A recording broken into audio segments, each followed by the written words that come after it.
Welcome back to the Black Table. I'm Greg Carr, your host, and this week we will continue in our ongoing dialogue aimed at building community, aimed at helping us better understand the issues that face us in contemporary society and connecting scholarship, connecting thinking work to problem solving as we work collectively.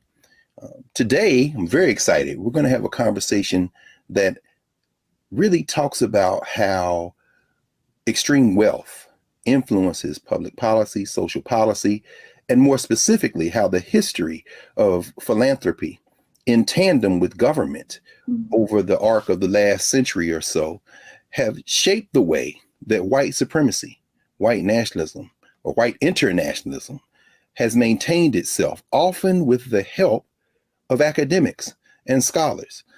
All of this, of course, we're doing to examine how to dismantle those systems and create something better, something new, something that will help us in our common humanity. So we're going to ask some questions today. How scholars contributed to these oppressive systems? How has philanthropy and extreme wealth recruited scholars to help them maintain these systems of oppression? And we're going to do all that and more with Dr. Maribel Morey, who is the director of the Miami Institute for the Social Sciences. She has written a remarkable new book, White Philanthropy. And if you don't have it, you should go get it immediately. White Philanthropy, Carnegie Corporation's An American Dilemma and the Making of a White World Order. She has a PhD from Princeton, a JD from New York University School of Law, started out at Notre Dame, and a lot of other academic credentials. She was, before she started the Institute, a professor at Clemson University. She's worked at a number of schools, including overseas, Stockholm, Sweden. But most importantly, she has marshaled her considerable gifts and talents to independent institution building. We're going to hear about how her journey has led her to where she is right now. Professor Maribel Morey, so wonderful to have you here at the table. It's amazing. Thank you, Dr. Carr, for this invitation. No, Greg, please. Otherwise, I'm going to call you Dr. Morey, and then we just okay. No, I'm just saying, look, one of the beautiful things, y'all, is we dropping all pretension. Yeah, no, I like it. You know, well, I mean, you've guided us in that. I mean, so we absolutely want to enter this conversation. I'm going to resist the urge and say at the onset that we want to have you back. We can't wait to have you back because I'm wondering what you think. Being a Notre Dame grad, I don't know if you've seen this new article in the New Yorker about Amy Coney Barrett. I'm like, I'm gonna ask her about that, but I'm going to resist the urge and get right to the business. This book, White Philanthropy, fills a gap that I think those of us who work in fields like Africana studies, think about decolonial studies, probably needed to be filled. But until reading this book, really what you lay out is a roadmap for how we should think about this question of extreme wealth and its relationship to oppression. Could you say a little bit about what led you to write White Philanthropy? Okay. So my interest in An American Dilemma goes back to my undergraduate years at Notre Dame. So before I went to NYU and before Princeton, the PhD. And so back in the day, I was trying to make sense of my full identity as a Latina woman. And so I was very interested in the race-sex analogy. I was still separating my identities before I knew about intersectionality, which I was more exposed to in law school through critical race theory. So at the time, I was studying in Paris, and I was exposed to Simone de Beauvoir's work. And I realized that in writing The Second Sex, she had relied on this white Swede's book to tease out the race-sex analogy. And I thought that was really interesting for many ways. I thought, why would this woman, who at the time I thought was, this brilliant scholar, need to rely on a man? And second, what did this white Swede have to say about race in the U.S.? Why was he selected? So as I was getting more and more interested in the academy, I thought I should really study the politics of knowledge in the academy. It was fascinating to me because no matter what I would say, I ultimately was sensing that no matter how brilliant scholarship I would create, my work would be, someone else's work would be cited instead. specifically a white Anglo-American man or someone with proximity to that identity, such as Gunnar Myrdal as a white Swede.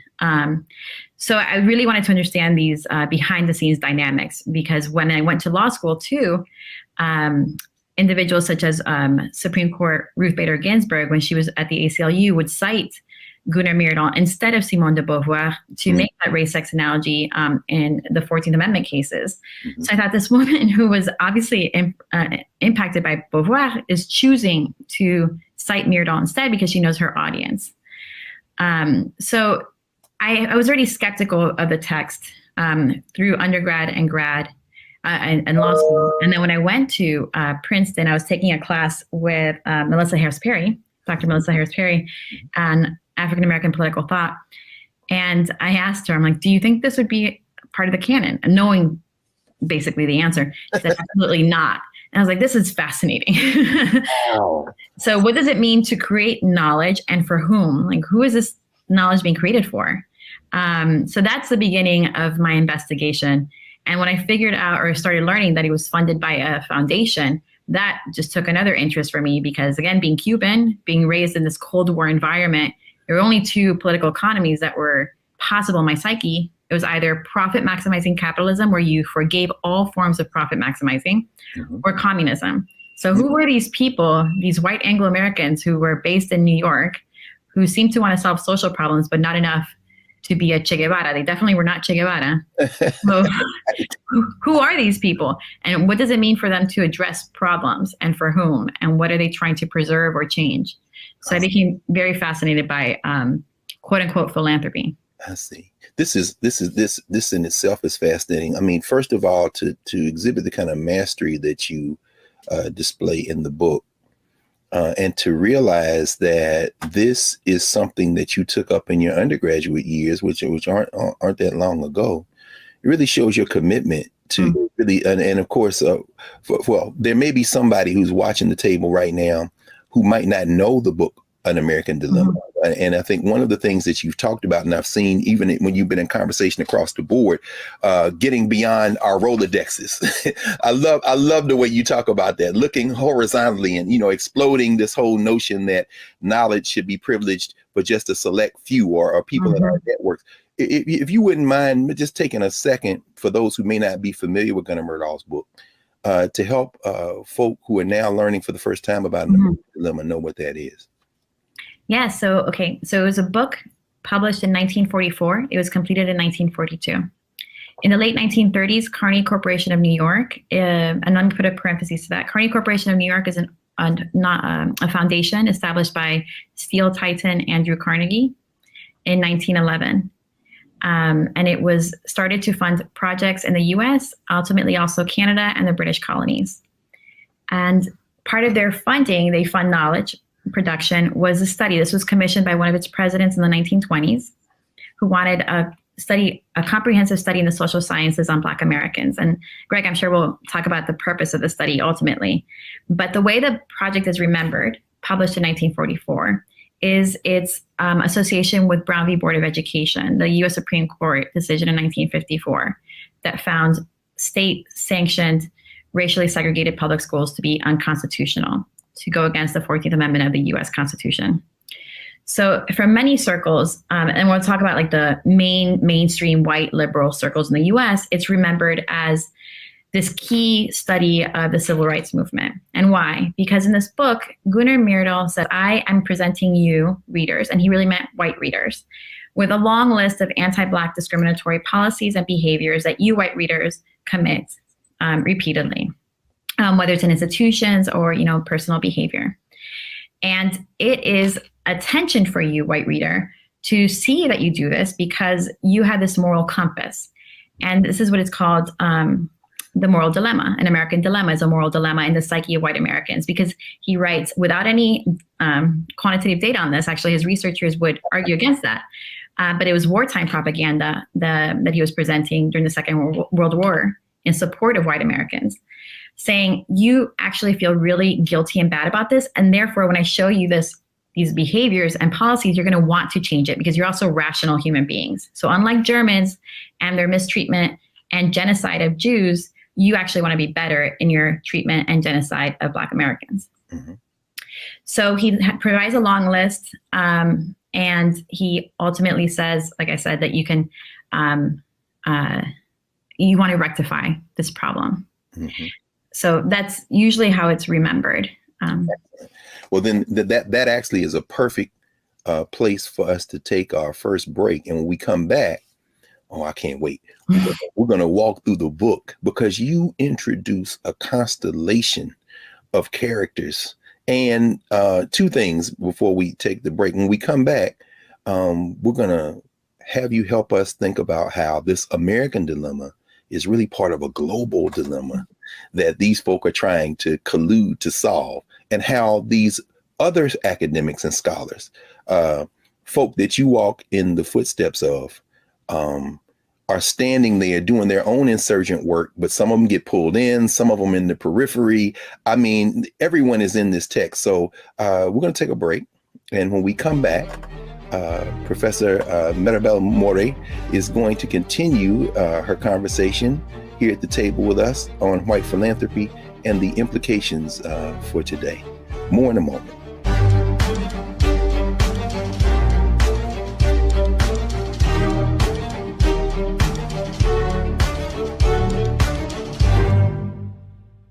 Hello, I'm Isaac Hayes III, founder and CEO of Fanbase, and I'm here with a very important message. We are at a turning point in the Black community where we must have equity in the apps we use that scale to billions of dollars. But this time, we own the infrastructure, we own the culture, and we shape the future. And Fanbase is the future. Fanbase combines the free functionality of Instagram, TikTok, and YouTube into an all-in-one platform built for the evolution of social media and monetization. With over 1.4 million users, that's real proof that we are shifting the conversation of tech ownership and equity for creators. So right now, I want you to go to startengine.com/fanbase and invest today. The minimum to invest is $399. That gets you 60 shares of stock in Fanbase at $665 a share. This marks a turning point in Black ownership of social media.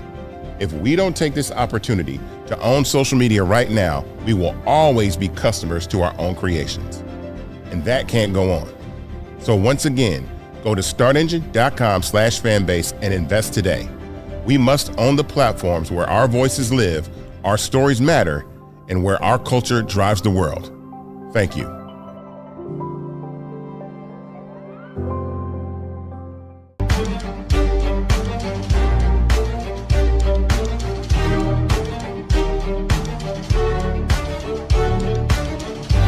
Welcome back to the Black Table. I'm Greg Carr, joined today by Maribel Morey, the founding executive director of the Miami Institute for the Social Sciences. And we're talking about white philanthropy, her recent book, University of North Carolina Press. I always want to put Duke and North Carolina in the same press, but that's not the case. And we're talking about the book, and we're talking about the implications of her work as it relates to, our contemporary landscape of academic problem solving. Maribel, I want to jump right in. As I said before, you've got this astonishing range of characters, and as you you dedicate the book to W.E.B. Du Bois, and are very careful as an African American intellectual historian to thread the narrative of these Black scholars throughout the text. But having done that, you open chapter 1 with Andrew Carnegie, who's at all this money and is going to influence all of these people up to, I guess, and including today. Could you talk a little bit about the significance of Carnegie, and then cats like Thomas Jesse Jones, who I always construct in my mind as a villain? I mean, and all these. Could you talk about these early philanthropists and how they're really hell bent on trying to direct the shape and future of how Black people are going to move in the world? First of all, I love that we can talk about Thomas Jesse Jones for a while, right? Yes. Carter Woodson was very big. I have an article coming out explaining how W.B. Du Bois was an early critic of philanthropy. He was so on top of all directions. And Woodson too, specifically in the Encyclopedia Project, and also Black education. And he was on to Thomas Jesse Jones's funding patterns and impact. Okay, so the book, this white philanthropy book, traces the intellectual history of an American dilemma.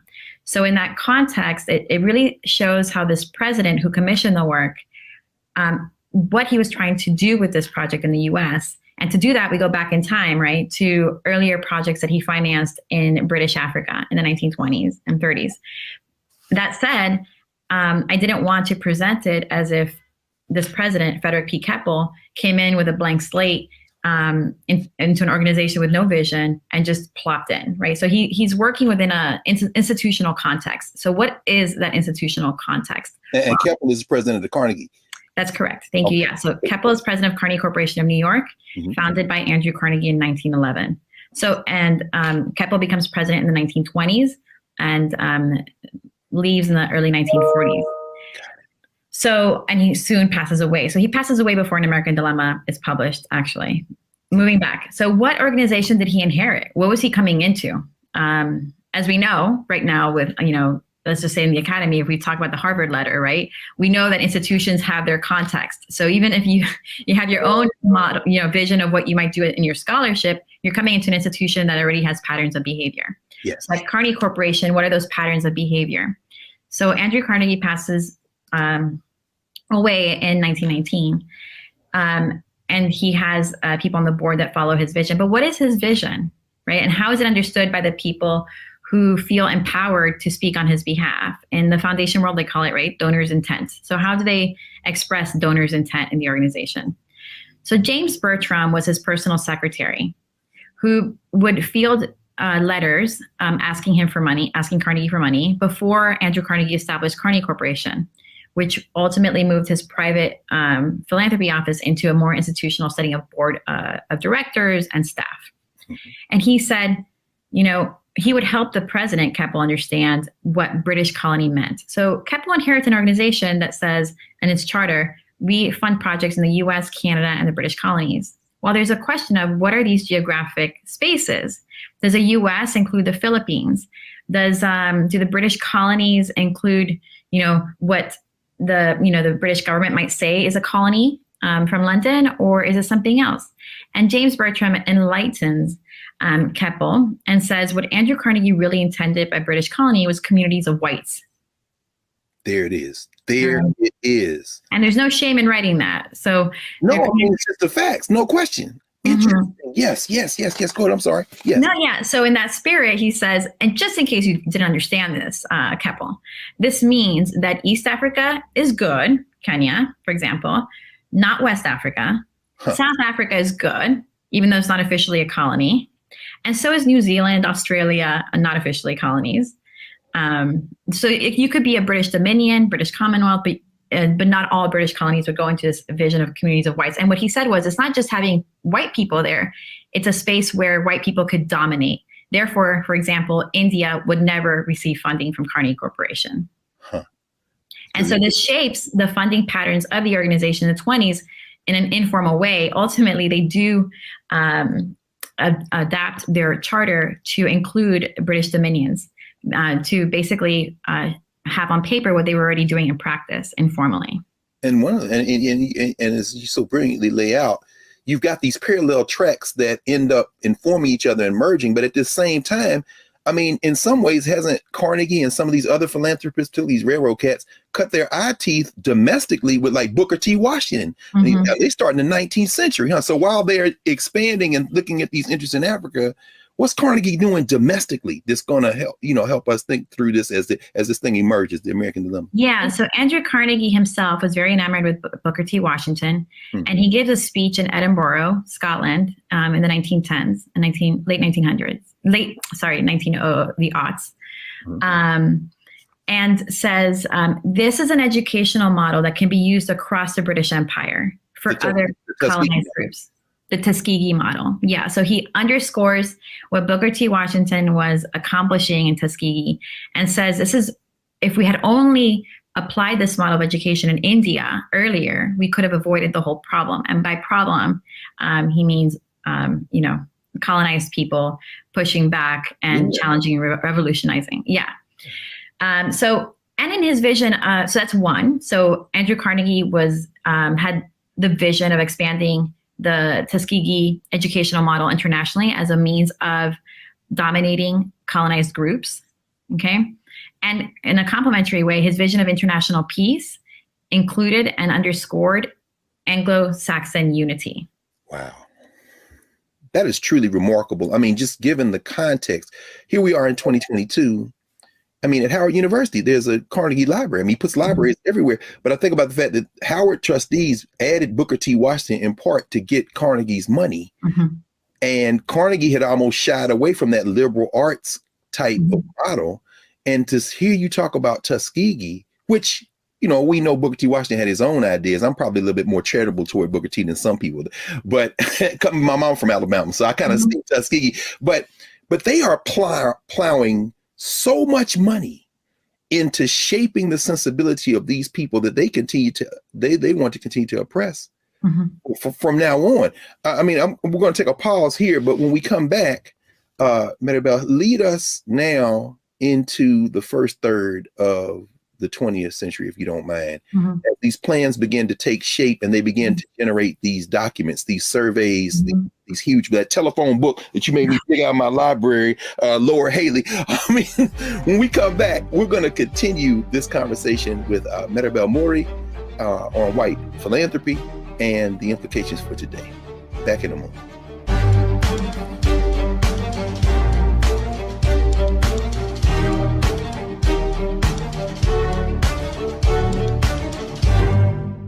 Hatred on the streets, a horrific scene, a white nationalist rally that descended into deadly violence.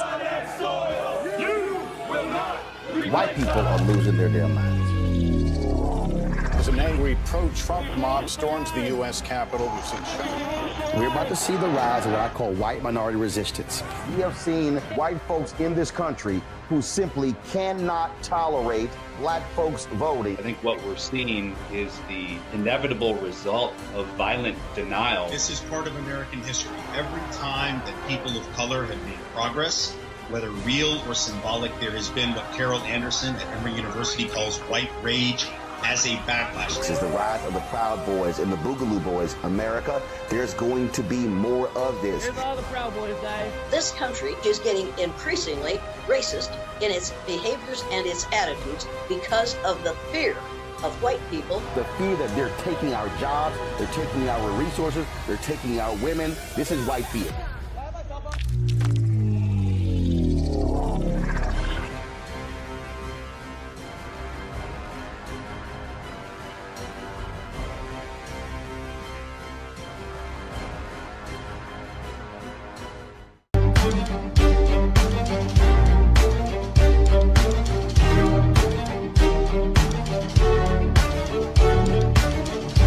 Welcome back to the Black Table.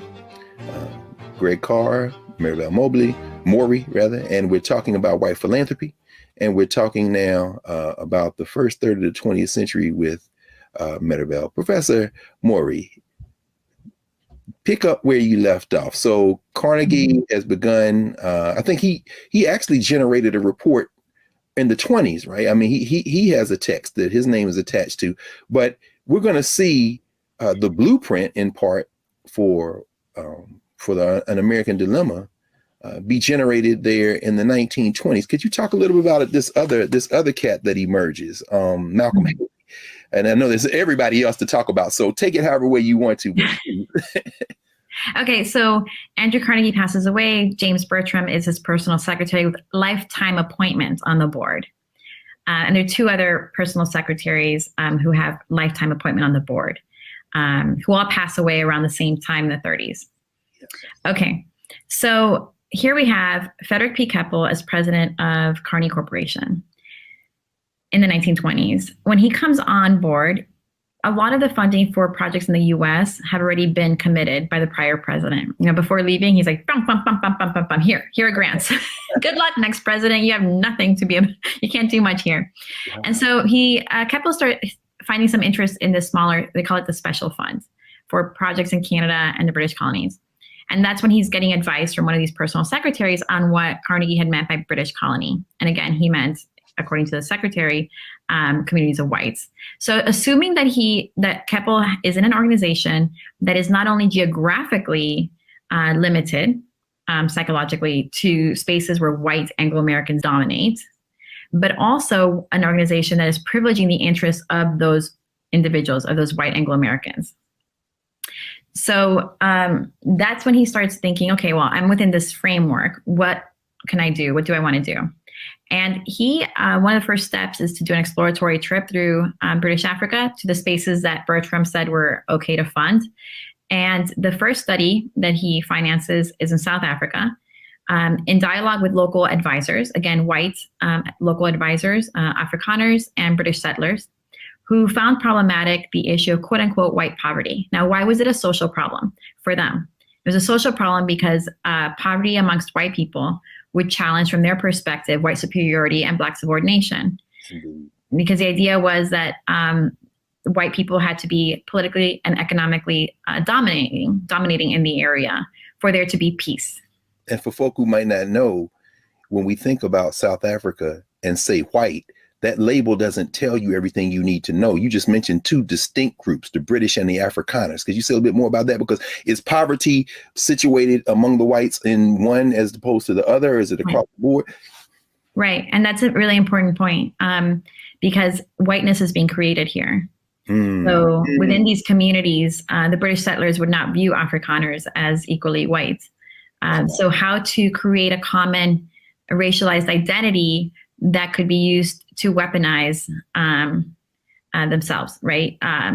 So that was part of the project, to bring British settlers and Afrikaners in a common white identity. So in the book, in the Poor White Study, the researchers explain that anything that you associate with Afrikaners of inferiority, like lower IQs or poverty, that's all environmentally created. But they could, and they were capable of achieving the same white European standards, quote unquote, as British settlers. This sounds strangely familiar to the United States. Oh, they're going to load this off on Afrikaners. Okay, so go ahead. So now the study they did and undertake. Yeah, Kepa was very proud of this study. So because if you think about it, and you can almost see echoes today, it's saying, okay, we are funding a project that's going to inform public policy. It achieves this impact. And the goal is ultimately to maintain international peace and order. But why was there a threat to international peace and order? Because if, South Africans, Black South Africans, actually achieved more political and economic strength, it was assumed by this community of white people, of increasingly uniting white people identities, that they would react violently. They themselves would react violently to that increased political and economic power amongst the Black diaspora. Was there any Black pushback? Was any South African pushback, any Black pushback to this work? Because as you said, they didn't consult any Black folk. And one of the things that you also bring out in terms of the investment of and the support of government in this is very important, because then when you get to the American Dilemma, you talk about how they had to cultivate kind of cooperation with the U.S. government and other powers. But did anybody Black push back against this as these reports are being generated? Honestly, that's something for other researchers to amplify. What I saw was Du Bois requesting the study. He knew about it. Interesting. Yeah, so Du Bois was very on top of Carnegie funding in Africa in the 1920s and 30s. He's like, can you send me a copy? I just want to read it. Well, that's interesting, because you pursue that line too, and I think that very much has to do even informing your work right now and coalition building and kind of transnational coalitions. You talk about Du Bois and the Pan-African Congresses. We're certainly in between World War I and World War II.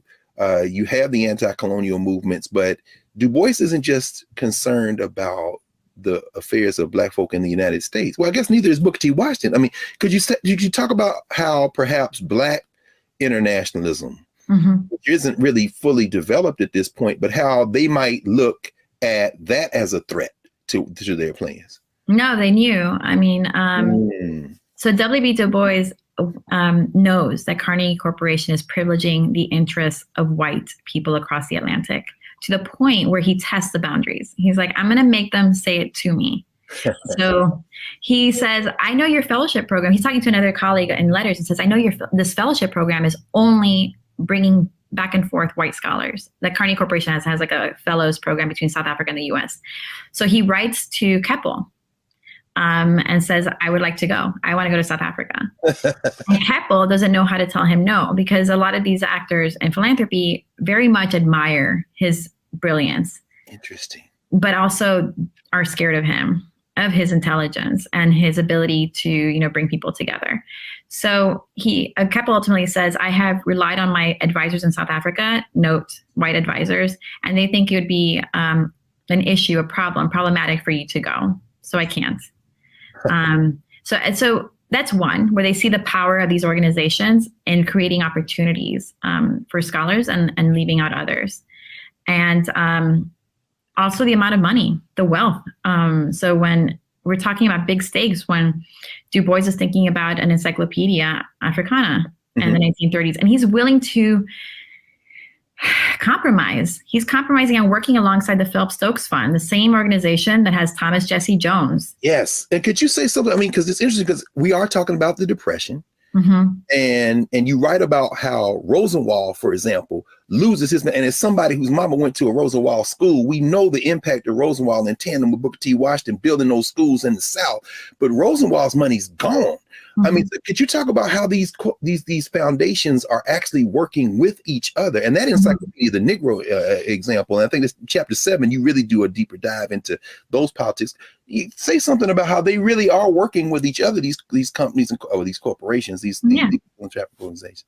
Yeah, so Thomas Jesse Jones started out working for the federal government. And I'll say who he is. He becomes this white expert, quote unquote. And a lot of what I say is in quotation marks, but the white expert on Black education. That's who he becomes for this network of individuals in philanthropy. Okay, so in the 1910s, he writes this book.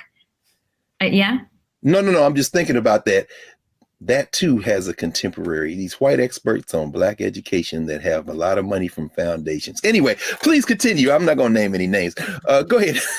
No, but that's part of my, if you're gonna, like, just as a side note, that's part of my early midlife crisis in writing this book. Oh, we're gonna look. Hey, y'all, when we get this, this is a build up to the work that's going on now. So pay very close attention, because I think Professor Morey is going to recruit us into some work before this is all over. Go ahead, please continue. I'm sorry. Yeah. So, so Thomas Jesse Jones publishes this report. He works in the federal government at the time. The Philip Stokes Fund, backing up, had asked Booker T. Washington what kind of study would be useful right now, and Booker T. Washington, said a survey of Black schools, and he recommends Robert Park to write the survey. He's aware that these funders want a white guy, so he recommends Park. But they instead choose Jones, who's working in the federal government, because they're thinking this would be really helpful to have the stamp of the federal government on this study, and it could be really circulated very well. Well, that works out in many ways, but in other ways not, because you have people in Congress who say, what is this money doing in the federal government? Not a lot of people know about the Philip Stokes Fund, but they know, to your point, it's all part of a close-knit network where a lot of these individuals are overlapping board memberships.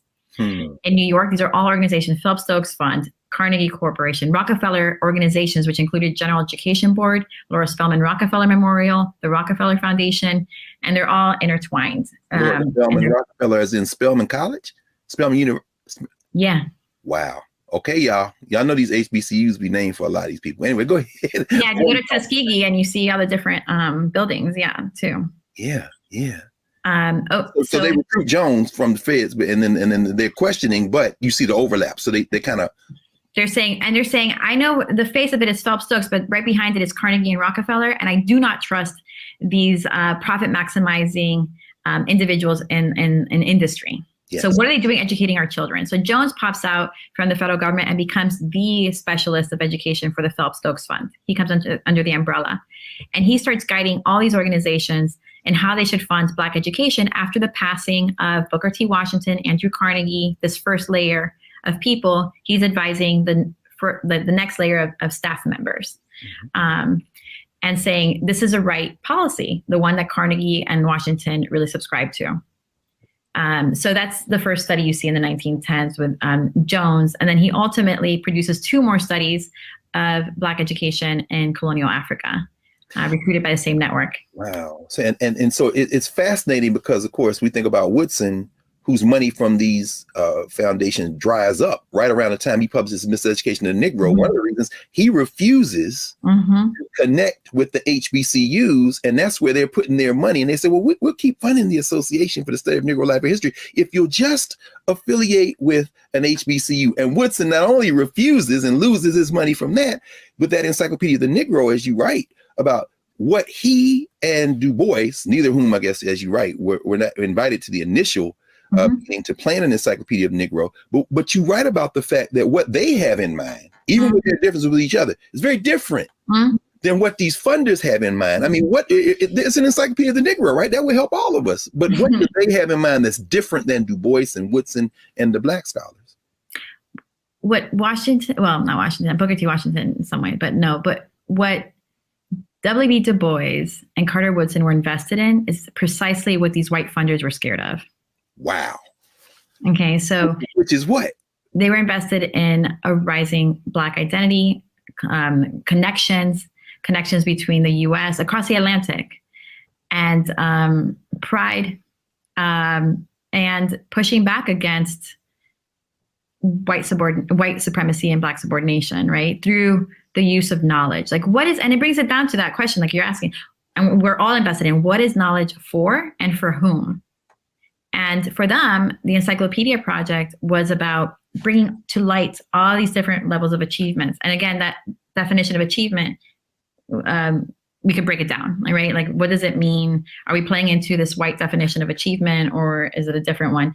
Nevertheless, it was about amplifying and bringing together a Pan-African identity and community. Wow. What inspired Carnegie Corporation to start funding in British Africa was a colleague who brought to their attention the problem for them of rising Black consciousness. Because, and this colleague, J.H. Oldham from London, who was visiting Keppel, said, you should feel really invested in this, and to other colleagues in New York City, including the Rockefeller organizations, you all should be invested in this. I know I'm talking about British Africa, and I'm coming from London, and you might feel like the problems over there don't apply to you. But if there's a rising Black consciousness in Africa that will challenge our British territories, it will affect you, because there's a lot of communication across the Atlantic, and you're going to have a problem here, quote unquote, the Black problem. It's going to be aggravated. So you should put money into this and stop it in its genesis. So we're going to pause here, and when we come back, if you'll help us with the birth of an American dilemma, what they hoped to accomplish with it here in the United States that connected to this larger issue they're grappling with of the problem, and the problem clearly is non-white peoples in the world, and the implications, what you've learned from that, and how that even has transformed your own practice, your own work, and how we can be connected to that work. We'll be back in a moment at the Black Table, so stay tuned.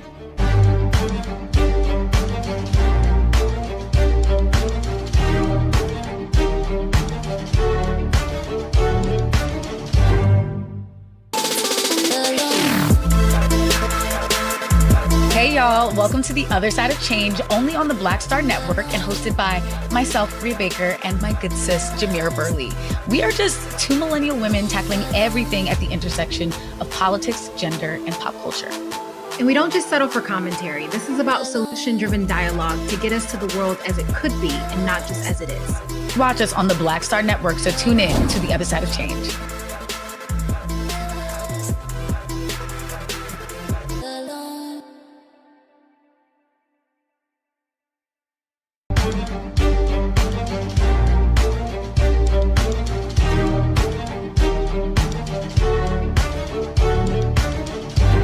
Welcome back to the Black Table. I'm Greg Carr, joined today by Dr. Maribel Morey, the founding executive director of the Miami Institute for the Social Sciences and the author of White Philanthropy, Carnegie Corporation's An American Dilemma and the Making of a White World Order.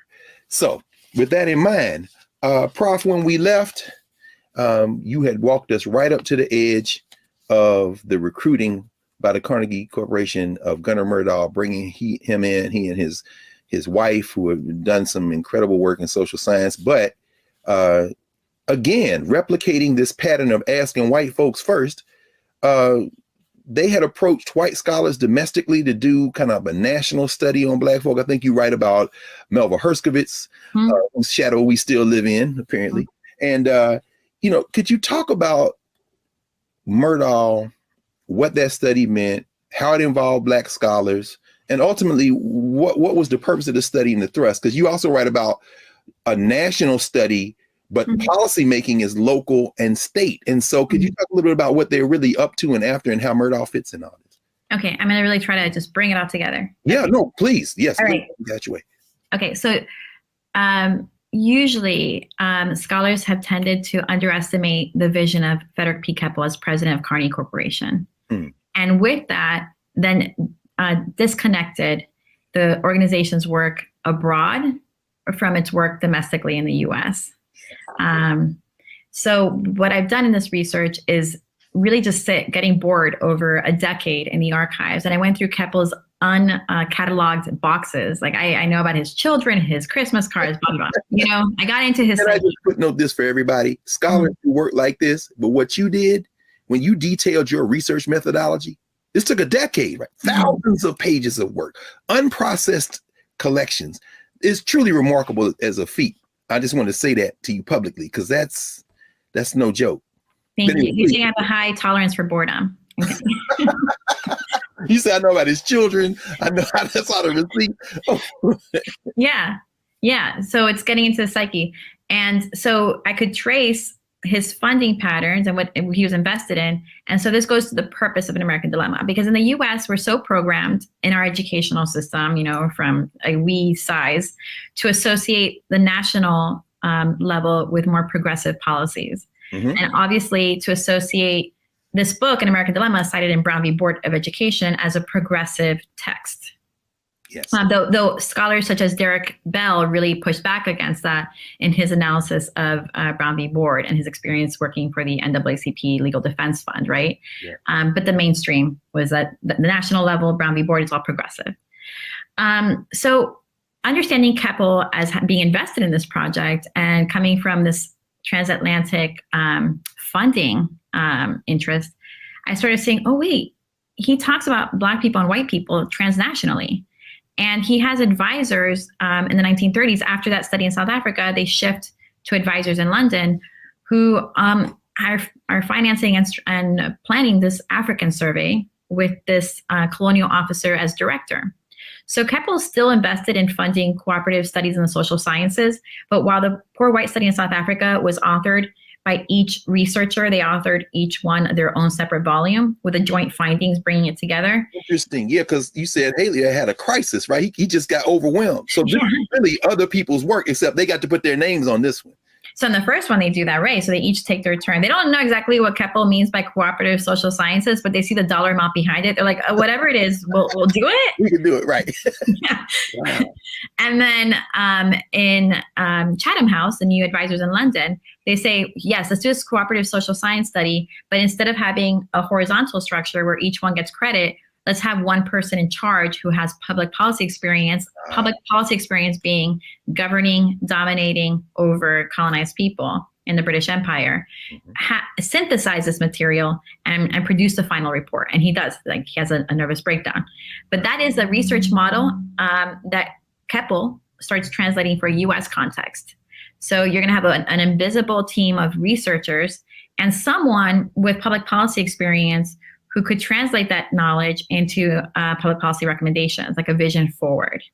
And also the intent of the project. So an African survey's intent, while the problem in South Africa was quote unquote white poverty, the problem that the Chatham House advisors perceived was that all these different imperial powers in Africa were addressing issues on the continent differently. And if you were not in sync as white people, you would lose control. That was a vision. So let's bring us all together, white people, and get control over this continent, or what happened or is happening in India will happen here. And so having a cross-imperial exchange of knowledge in order to help solidify white domination on the continent.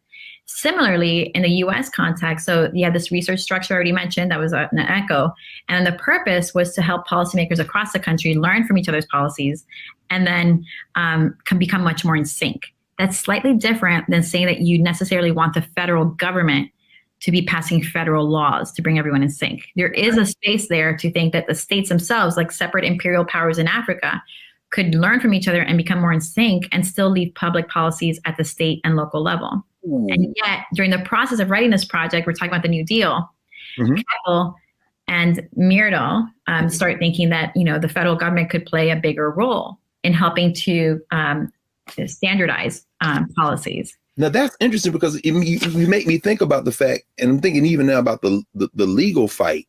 Who was it? The Marigold report, when the NAACP, when the Legal Defense Fund began in the 30s to look at attacking segregation, and that too was funded. I forget the name of the corporation, but Charles Hamilton Houston, those guys, as Ralph Bunche writes at some point, I think it's Journal of Negro Education, says, the Negro is a special ward of the Supreme Court. So the Black scholars are already thinking national, trying to subvert this apartheid in the United States. But you're saying that these foundations and these white scholars had to construct some kind of national consensus or build some momentum, because that's not how this was playing out in the U.S., as distinct from what was going on in it. That's right. Nobody asked for this study in the U.S. So while nobody asked, okay, yes, go ahead. Nobody asked for it, and that was Keppel's anxiety. So people asked for it in South Africa, right? South African advisors in Chatham House in London, they asked for it. When he's thinking of transferring this project to the U.S., nobody's asked for it, and he knows that any national study would be controversial in the U.S. Okay. So he very much does not have a hosting institution like he did for the two prior studies. He becomes the overseer of the study. He rents offices for Myrdal down the street. He gets feedback updates from Myrdal very routinely, several times a month, and then becomes much more hands-on during the writing stage, giving feedback on what would be productive. For example, he was very anxious that Myrdal was not taking too seriously, or as seriously as he wanted, the white Southern perspective, because for Keppel, white Southerners were crucial if you wanted to have a national approach, and that was like the national approach to Black Americans. So a white Southern is like the Afrikaners of the United States or something? Wow.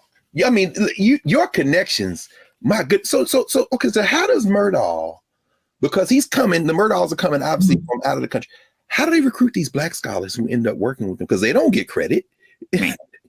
I mean, how does that, Myrdal approaches them? Is he given a list? How's he, for people to understand how this happened? Because a lot of American Dilemma, that scholarship isn't Myrdal's original scholarship, right? I mean, the way you talk about it. Yeah, so the SSRC helps. Keppel was long inspired by the SSRC, even from the start when he helped finance a project in South Africa. And that's another one of those foundations, the SSRC? Social Science Research Council is a recipient of funding. Oh, I see. And they're still around. Yeah. Okay. Okay. So they help this vision of collaborative research projects, bringing researchers across the disciplines and the social sciences together outside of, from different universities. And Keppel really does not have a hosting institution. So he's reaching out to the SSRC for help in bringing this together, something that he's doing very much in-house.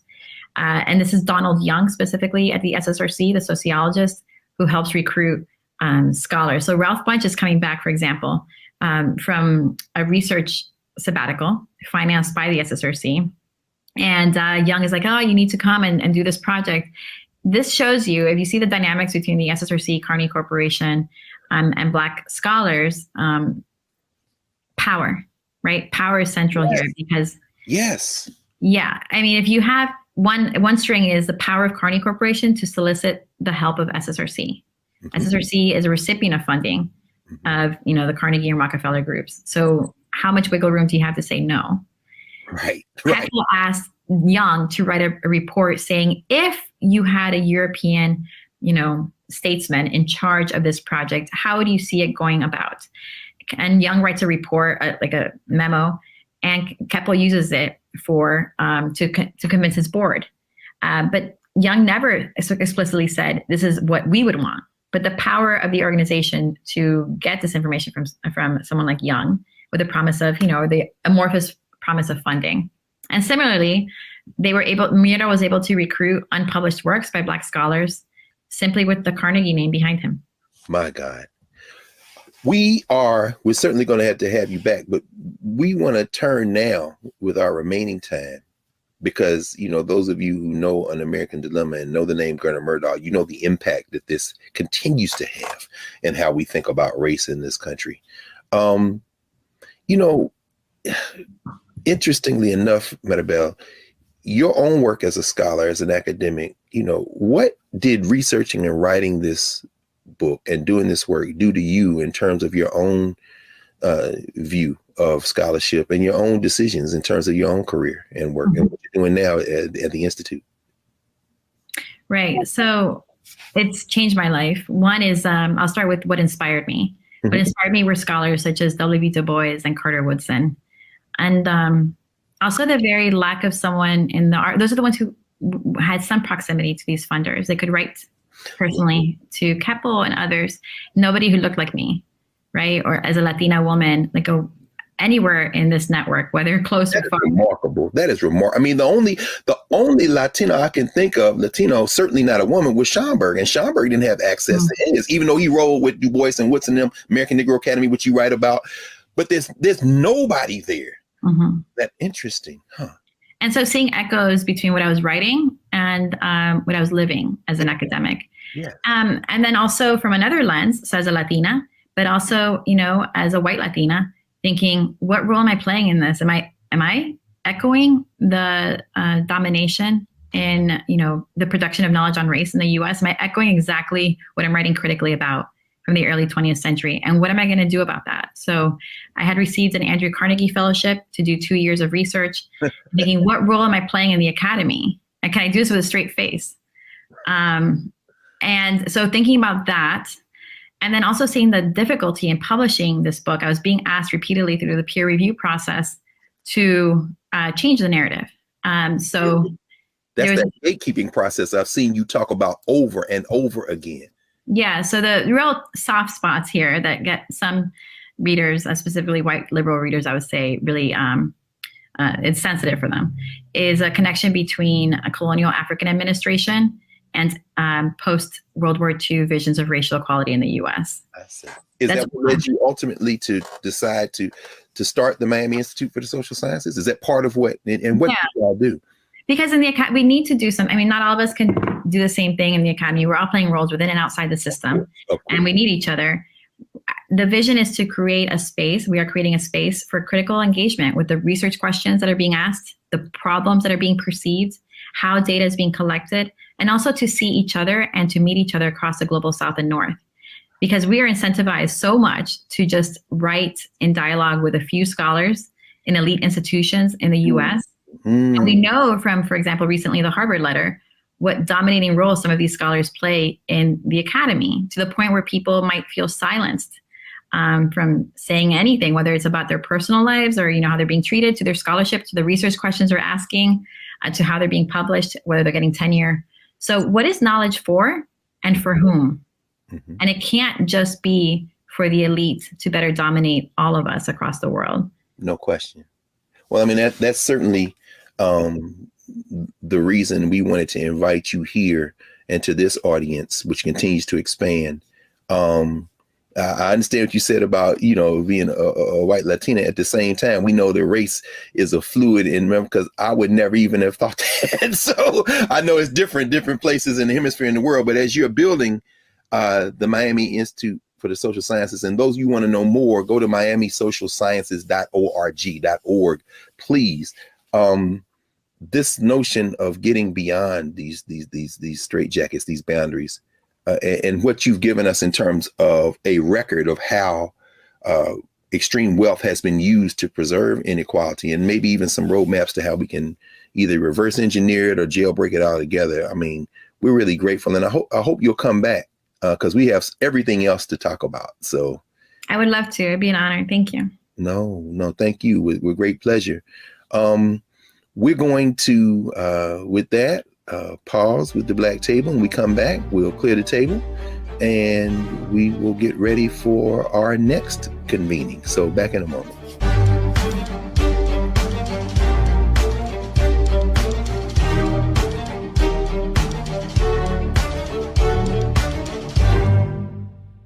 It's time to be smart. Roland Martin's doing this every day. Oh, no! punches. Thank you, Roland Martin, for always giving voice to the issues. Look for Roland Martin in the whirlwind, to quote Marcus Garvey again. The video looks phenomenal, so I'm really excited to see it on my big screen. Support this man, Black Media. He makes sure that our stories are told. See, this difference between Black Star Network and Black-owned media and something like CNN. I got to defer to the brilliance of Dr. Carr and to the brilliance of the Black Star Network. I am rolling with Roland all the way. Honored to be on a show that you own. A black man owns the show. Folks, Black Star Network is here. I'm real revolutionary right now. Roland was amazing on that. Stay black. I love y'all. I can't commend you enough about this platform that you've created for us to be able to share who we are, what we're doing in the world, and the impact that we're having. Let's be smart. Bring your eyeballs home. You can't be Black-owned media and be scared. You dig?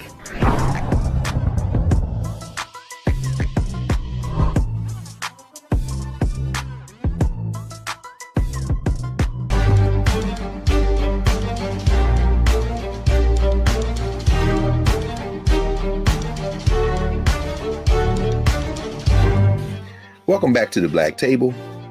We've had a provocative conversation, one that has been extremely informative with Professor Maribel Morey. And once again, we've come to the moment when we clear the table and reset it for next time. We'll close today with the words of Ayikwe Armah, the Ghanaian writer, translator, social change agent, living currently in Senegal, and his 2006 book, The Eloquence of the Scribes, when thinking about intellectual work. And we do this with what we've heard and learned from Professor Morey today in mind. Ayikwe Armah says that his work as an intellectual is dedicated to changing the world that we live in, to standing against depression, to standing against inequality. And he says on the last page of chapter 25 of his book, The Eloquence of the Scribes, that day, that transforming day, will not come in my lifetime. There's nothing sad in knowing that. What matters is that I am doing what I can to bring it closer. And sometimes I meet people on the same search. So that's what we're doing at the Black Table. We're meeting people on the same search. We met one today. We'll meet one every week, one or more. And so make sure you tune in next time at the Black Table. I'm Greg Carr, and see you next week.